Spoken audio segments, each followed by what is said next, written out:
ఏంటో బాగున్నావా? బాబు నా బాబు నా గుడ్ తండ్రి గుడ్ గుడ్ గుడ్. నా బాబు శ్రీపుత్రులు మీరు ఎన్టీ వారు నారా చంద్రబాబు నాయుడు గారు పవన్ కళ్యాణ్ ముగ్గురు శ్రీపుత్రులు విష్ణుయేశ్వర బ్రహ్మమహేశ్వరులు నేను ఏడుకుంటున్నాను మిమ్మల్ని. కూర్చోండి కూర్చోండి. ఏంటి విశేషాలు చెప్పండి. బాబు ఎన్నాళ్ళకే కాపాడ్డారు నా కొడుకి. ఎన్నాళ్ళు మట్టు ఆశపడతారా మన ఈ బాబుని అట్టిని ఈడే తీసి 2 కోట్లు మన పాకడికి వచ్చేస్తాడు. చిన్న పాకేసుకున్నానండి. రానపల్లి మనకనే మహిళ ఉంటుందండి. వచ్చి పొద్దున్నే సందాలు వచ్చేస్తాడండి. నేను ఆయనతో ఏదో ఉంటాడండి. కబుర్లు చెప్తా ఉంటాడా? చెప్తాడండి. చెప్తాండి ఈడే చెప్తాడండి. సాయం చెప్తా ఉంటాడు. సైకిల్ దొక్కుతాడండి. సైకిల్ దొక్కుతాం. ఎంత వయసు ఎంత? 96 అండి. 96 దాకండి. బ్రిటిష్ పరిపాలనలో 15-16 సంవత్సరాలు త్యాగం చేశాను. వ్యవసాయం పని ఆ పాడి గోట్లు ఆడలో బ్రిటిష్ వాళ్ళు టోపీలు వాళ్ళ దగ్గర ఉన్న డ్రెస్సు 10 కేజీలు ఉంటాయి. పాడి గోట్లు. నీ ఆరోగ్యానికి కారణం ఏంటి? బాబు దేవుడు ఇచ్చిన వరం, మీరు ఇచ్చిన వరం. నేను ఏతేనే అరిగిపోద్దు ఇప్పటికి. బీబీ కానీ షుగర్ కానీ లేదు కానీ ఇప్పుడు కోరుకుంటున్నాను. మా ఆవిడకి లేదండి. 2 పూటలు తింటాను. కూడుంటే 3 పూటలు తింటాను. ఆవిడ పేరేంటి? ఏం చేస్తుంది ఆవిడ? వయసు ఎంత? 80 సంవత్సరాలు అండి. ఆవిడకి 80, నీకు 96. పిల్లలు ఏం చేస్తారు? పిల్లలు బాబు 5కి 3 ఆడవాళ్ళండి. 2 అబ్బాయిలు. అన్ని సార్లు చీరలు అన్ని పెట్టేసానండి. ఎవరిది వాళ్ళకి అప్పచెప్పేసానా. ఏమైనా భూమి ఉందా? ఉంది బాబు. ఎంత ఉంది? 3 ఎకరాలు ఉన్నదండి. కొడుకులు ఇద్దరికి చెరుకో 13 గుంటలు నేను ఇచ్చేసానండి. ఇంకెంత ఉండేది? 6 గుంటలు 7 గుంటలు ఉంటుంది. అది నేను పండించుకుంటున్నాను బాబు. ఇది వెరీ ఇంట్రెస్టింగ్. ఇప్పుడు ఎంతమంది మొత్తం? మనవాళ్ళు మనవరాళ్ళు? పెద్దోడి బాబు 2 కొడుకులేండి. చిన్న అబ్బాయికి 2 కూతుళ్ళే. ఒకటి పెళ్లి చేసాడు. అది మొగుని తీసుకుని వెళ్ళిపోయింది. ఇంకో పెళ్లికి వచ్చిందండి ఒక అమ్మాయి. అది ఈ నెలలో మరి పుస్తకాలు వస్తున్నాయి కదండి. ఈ నెలలో చేసేయాలని తిరుగుతున్నామని చుట్టారు కాడికి. 6 ఎకరం 2 లక్షలైనా ఇస్తాను నాన్న. మరి ఏం చేయదు, నేను ఏదో పని చేసుకుని ఏదో చేసుకుంటానా. దాన్ని కూడా వదలగొట్టేది అంటున్నాను నేను. కూతురు పిల్లలు 3 ఓ పెద్ద కూతురుకేమో 2 కూతుళ్ళును ఓ కొడుకులండి. 2వ పిల్లకి 2 కూతుళ్ళును ఓ కొడుకులండి. 3వ పిల్లకి 2 కూతుళ్ళును ఓ కొడుకులండి. వస్తారండి దగ్గరికి? బాబు బంగారం పట్టుకొస్తున్నారు. పళ్ళు ఫలాలు నాకు పట్టుకొస్తున్నారు. అందరూ చూస్తా ఉంటారు. అందరూ చూస్తారు బాబు. ఆఖరికి కొడుకు బ్రష్ కూడా పట్టుకొచ్చారు. పెద్ద కూతుళ్ళు బాగానే చూసుకుంటారు. చాలా బాగా చూస్తారు. మనవాళ్ళు మనవరాళ్ళు అందరూ బాగున్నారు. అందరికంటే నువ్వు సంపన్నవంతుడివి. ఎందుకంటే ఎంతమంది మొత్తం కలిసి 10 మంది 12 మంది మనవాళ్ళు మనవరాళ్ళు ఎంతమంది? మనవరాళ్ళు 3 ఆడోళ్ళు, 4 మగోళ్ళు అండి. 4 మీరు లెక్కండి. ఆడోళ్ళు లెక్కండి బాబు. నువ్వు చూసావు కదా, చాలా సమస్యలు చూసావు కదా, చాలా పరిపాలన చూసావు కదా, బ్రిటిష్ వాళ్ళ దగ్గర చూసావు కదా.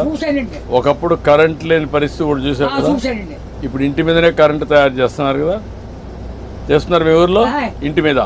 మీరు ఎంతమంది అన్నదమ్ముళ్ళు? 7 అన్నదమ్ములు. మేము 4 తోబుట్లండి. 11 మంది మీరు. మా బుల్బాబు మా బాబును చెరుకోయి ఎక్కడ పట్టుకున్నారండి. పట్టుకుంటే ఏరిట్టేసారు. ఏరిట్టేస్తే మా 5 పిల్లలండి. అప్పుడు బాబు మీ చేదంతా నదే పంటున్నాం. మందు మాకు ఏమీ లేదు, అసలు ఏమీ లేదు. 5, 6 పండిద్దండి ఎకరం. అందులోకి బ్రిటిష్ వాడు పెట్టిన చోర మనం నీరెట్టాలి. గండి ఎట్టితే బొమ్మలు తోటండి సిద్ధాంతం బస్ స్టాండ్ కట్టారు. అక్కడ 100 రూపాయలు గండి ఎట్టారు ఆ రోజుల్లో. దోళ్ళ దిగితే 10 రూపాయలు జుర్మానా. కాళ్ళు దోళ్ళకి కడిగితే కదండి. ఆ కడిగినందుకు కూడా 100 రూపాయలు దోడకి. పరిపాలన. అప్పుడు నీళ్లు ఉన్నాయా? నీళ్ళు బాబు గొంతు కొట్టండి. అప్పుడు దాడవలేదు, ఏమీ లేదు. ఇప్పుడు కాలు వచ్చింది అనుకోండి 7 సార్లు వేసేవాళ్ళు అండి. రాత్రి 10ంటికి వెళ్ళి సన్నంగానే అది ఎలాగా మన ఇచ్చిన బట్ట ఎలా పెట్టుకుంటాం పెట్టాను, అలాగే ముఖం మీద పొడిచి ఇలాగా ఆ ఇప్పుడుగా దాసి ఎడపెట్టని అప్పుడు గడ్డి ఎట్టేసి ఇంత గడ్డి అప్పుడు కోడి కూర్చుందంటే మరి చేతి పడినే పడపోయే. ఒక మాటలో చెప్పు, అప్పటికి ఇప్పుడు తేడా ఏంటి? రోజున తేడా వచ్చిందండి. ఎట్లా అండి ఇప్పుడు అన్ని సోపాయిలు ఉన్నాయి, అన్ని సోపాయిలు ఉంటాయి. అంటే నేను చెప్పేస్తాను బండంకని నా నోరు ఏదో పెద్ద తెచ్చాడండి దేవుడు. బాగా ఇచ్చాడు నీకు, ఇప్పుడు కూడా పవర్ ఇచ్చాడు. తృప్తిగా ఉన్నావు? ఉన్నానండి. ఆనందంగా నాకు ఏదో బీబంటారు చూపడంటారు, మా కుటుంబానికి ఏమీ లేదండి. భగవంతుడు బాగా ఆశీర్వదించాడు. అన్నదమ్ములు 7 కుటుంబాలకు లెక్కైతే 300 జనం వచ్చారండి. మా తండ్రి రక్తం 300 మంది అయ్యారు. ఇప్పుడు జనాభా తగ్గిపోతున్నారే. ఇప్పుడు చదువుకున్న వాళ్ళు పిల్లలు కనడం లేదు. అయిపోతుంది. మా వాళ్ళు 10 మంది చట్ మీద పడైతే చట్ పెట్టి పెరిగిపోరు. అప్పుడు జబ్బ రోగమా డాక్టర్లా ఎవరు లేరు. పుట్టిన పడితే పెరిగిపోయేవారు. ఇప్పుడు చెప్పు నాకు, నీకేం కావాలి? బాబు నా పెద్ద కొడుకు పని చాలా దారుణంగా ఉంది. ఏం చేద్దామంటావు?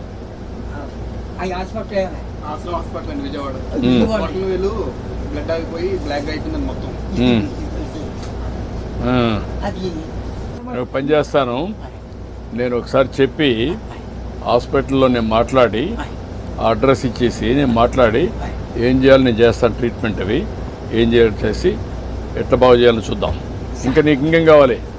బాబు మా ఊరికి డైలేజీ లేదండి, కానీ దాకే తర్వాత మన రోడ్డు పాడైపోయిందండి. మన మిల్లి కాడి నుంచి అలాగా ఆ పెద్ద రోడ్డుకి పారేసేది రోడ్డు. ఓకే, అది కూడా చేపిస్తా. అది నీకేం కావాలి? ఇంకో బాబు చిన్న రోడ్డు మా పాకల కాడి నుంచి చేపల చెరువుకి వెళ్ళిందండి. ఇప్పుడు నీకు ఆ పాకలే ఉంటావా లేకుంటే ఇల్లు కట్టుకుంటావా? ఇంటికాడే ఉంటాను. ఆ పాకే పర్వాలేదా? ఆడేమన్నా పర్మనెంట్ ఇల్లు కట్టుకుంటావా? అక్కడండి. డబ్బులు కావాలా? నేను కట్టిస్తే కట్టుకుంటావా? ఓకే, నేను ఇల్లు కట్టిస్తా నీకు. బాబు తొందరలోనే ఇల్లు ఒకటి వస్తుంది, నువ్వు చెప్పిన పనులు అవుతాయి, అబ్బాయి ఆరోగ్యం నేను చూసుకుంటా, నువ్వు ఆనందంగా ఉండు. బాబు నా బాబు నా తండ్రి విష్ణుదేవా, తండ్రి నా బిడ్డల్ని నన్ను కాపాడు బాబు. చేస్తాను, ధైర్యంగా ఉండు. కలెక్టర్ గారు ఇది రాసుకోమ్మా, ఇది రాసుకొని 3-4 పనులు చేసేయండి. ఇల్లు ఒకటి 4 నెలలు ఇల్లు కట్టేయాలి. ఓకే, నేను చేస్తాను. ఓకే, ధైర్యంగా ఉండి బాగా చేస్తాను.